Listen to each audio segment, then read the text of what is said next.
English learning classes. So friends, आज के इस वीडियो में हम बात करने वाले हैं इम्परेटिव सेंटेंस की। इम्परेटिव सेंटेंस मीन्स होता क्या है हिंदी में, सबसे पहले ये जान लेते हैं। इम्परेटिव सेंटेंस को हम बोलते हैं आदेशात्मक वाक्य।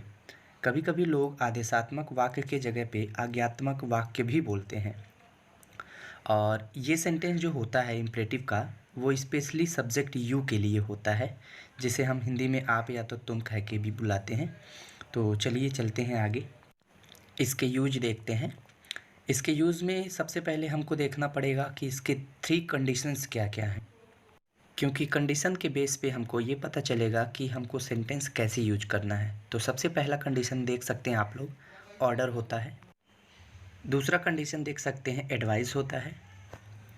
और तीसरा कंडीशन आप लोग देख सकते हैं, रिक्वेस्ट होता है। मीन्स ऑर्डर मीन्स आदेश, एडवाइस मीन्स सलाह और रिक्वेस्ट मीन्स आग्रह। आग्रह को हम निवेदन या फिर विनती भी बोलते हैं। इन तीनों को हम पॉइंट के अकॉर्डिंग देखते हैं कि किसके लिए यूज होते हैं। याद रखिएगा, जब भी कभी हम सेंटेंस से ऑर्डर करते हैं तो कुछ भी चीज़ किसी को करने के लिए कहते हैं। वहीं जबकि दूसरा कंडीशन है, इसे हम एडवाइस मीन्स सलाह देने के लिए यूज करते हैं, जो कि सेंटेंस को हमेशा ऑलवेज लिख करके बनाया जाता है या फिर यूज करके बनाया जाता है। और वहीं तीसरा जो रिक्वेस्ट है, इसके लिए आपको प्लीज़ यूज करना पड़ता है या तो काइंडली यूज करना पड़ता है, फिर इसके बाद से सेंटेंस को ट्रांसलेट करते हैं। तो आई होप कि आपको अच्छे से समझ में आ गया होगा कि ऑर्डर जो है वो टू डू समथिंग, एडवाइस है ऑलवेज के साथ चलेगा, और रिक्वेस्ट है जो प्लीज़ और काइंडली को लेके चलेगा। तो चलिए आगे बढ़ते हैं, देखते हैं इसके पूरे यूज़ वन बाय वन करके। जैसा कि आप लोग समझ सकते हैं कि मैंने हर एक चैप्टर को आइडेंटिफिकेशन दे करके समझाया है, उसी तरह से हम इम्परेटिव सेंटेंस को भी एक आइडेंटिफिकेशन देंगे, जिसका आईडी है आ ओ ना ए। इसका स्ट्रक्चर होगा V1 plus object plus RP, जो कि सबसे पहला ऑप्शन मीन्स सबसे पहला कंडीशन मैंने बताया था। Order means to do something, means कुछ भी चीज़ करने के लिए। चलिए एग्जाम्पल देखते हैं। एग्जाम्पल में आप देख सकते हैं, उसे अभी यहाँ बुलाओ। तो लास्ट का जो आइडेंटिफिकेशन है वो आप समझ सकते हैं, ओ आया है, इसलिए हम इस सेंटेंस को कुछ करने के लिए ऑर्डर दे रहे हैं किसी को, जिसका इंग्लिश सेंटेंस होगा ट्रांसलेशन। सबसे पहले आपको V1 यूज करना है, मीन्स बुलाना। बुलाना मीन्स कॉल। अब उसे मीन्स ऑब्जेक्ट निकल रहा है हिम, और RP मीन्स निकल रहा है यहाँ मीन्स हियर, और लास्ट में फिर एक RP निकल रहा है नाउ मीन्स अभी। तो कंप्लीट सेंटेंस होता है call him here now. Next example देख सकते हैं, यहाँ से जाओ। तो यहाँ पास भी आप देख सकते हैं कि लास्ट में ओ की मात्रा आ रहा है, मीन्स ओ आ रहा है। इसके लिए भी आपको अकॉर्डिंग टू स्ट्रक्चर यूज करना होगा, जिसमें सबसे पहले आपको वर्ब लिखना है। मीन्स सबसे पहले आपको जाना का मीनिंग लिखना है, मीन्स गो।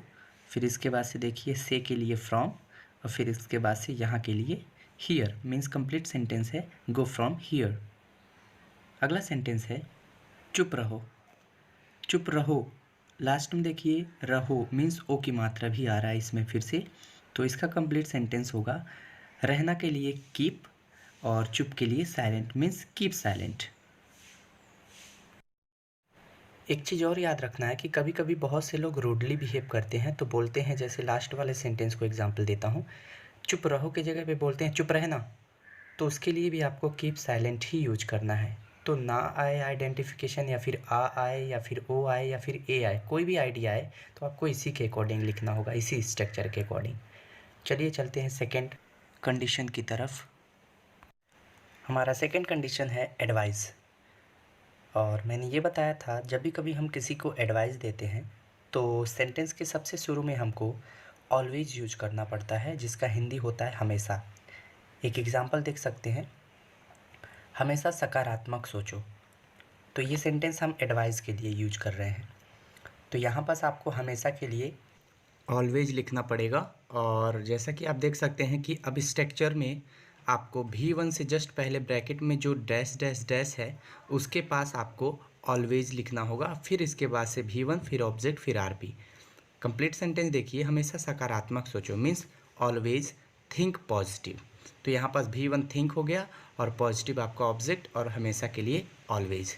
और सेकंड कंडीशन देखिए, आई मीन सेकंड एग्जांपल देखिए, हमेशा सच बोलो। Means always speak the truth.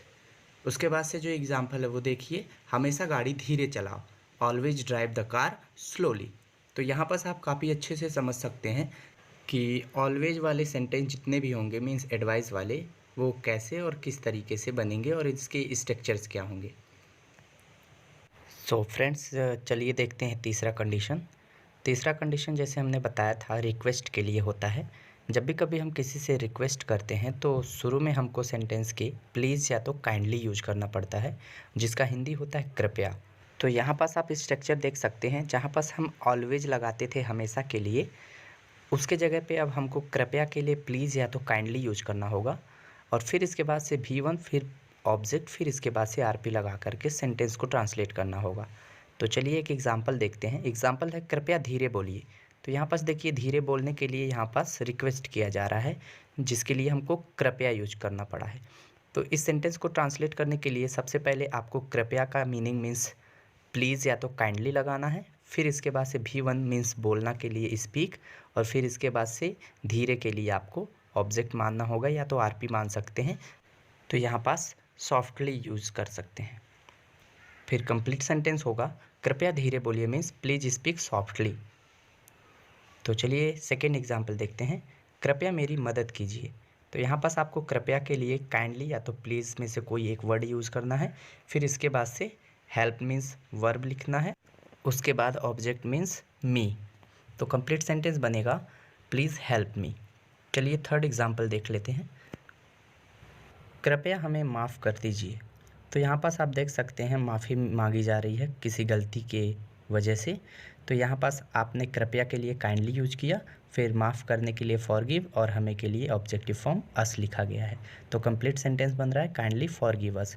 So friends, इसी तरह से आपको पूरे सेंटेंस बनाने होंगे तीनों कंडीशंस के लिए। फर्स्ट कंडीशन आपको पता होगा कि पहला कंडीशन ऑर्डर के लिए था, सेकंड कंडीशन मीन्स एडवाइस के लिए हुआ था, और थर्ड कंडीशन आपका रिक्वेस्ट के लिए। तो तीनों कंडीशंस के लिए आपको सेंटेंस प्रैक्टिस करते रहना है इसी स्ट्रक्चर के बेस पे।